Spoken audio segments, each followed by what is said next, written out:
Tony Ferguson could have beat Paddy Pimblett. There was a legitimate road to victory in that fight. And if Tony Ferguson had the proper preparation for this fight, he literally would have won. But instead, his last chance of redemption was ruined by David Goggins. Tony Ferguson was known as the UFC's most mentally tough fighter. He has great cardio and great endurance. So why would he train with David Goggins, of all people? Because conditioning was the last thing on the list that Tony Ferguson needed. How about wrestling defense? Wrestling offense?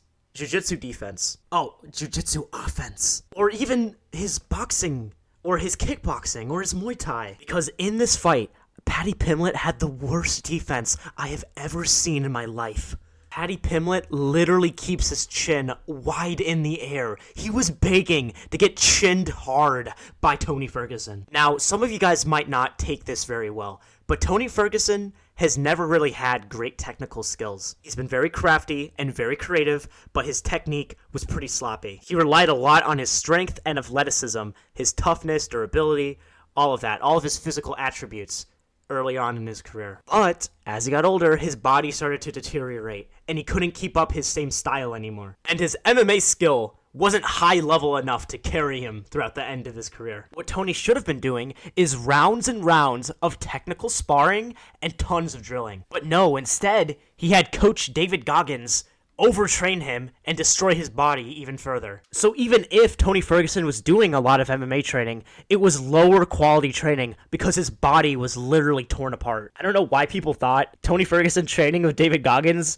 would give him a better chance of winning. Honestly, I think it's just the influx of casual fans in MMA who think David Goggins is the epitome of human spirit or something. But what's even next for Tony Ferguson now? Clay Guida, Jim Miller. I don't even know if Tony can beat those guys anymore, especially if he does another training camp like this one. What really upsets me about this is Tony Ferguson could have beat Paddy Pimblett because Paddy Pimblett's defense is so terrible.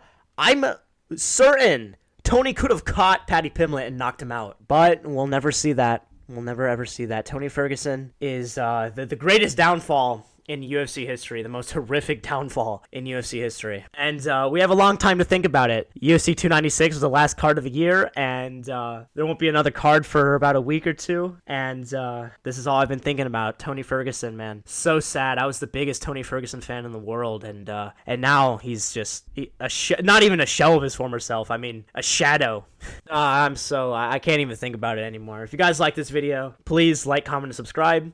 If you agreed with me, that's good. In the comments, say why you agreed with me. And if you disagreed with me, I mean, you're wrong, so,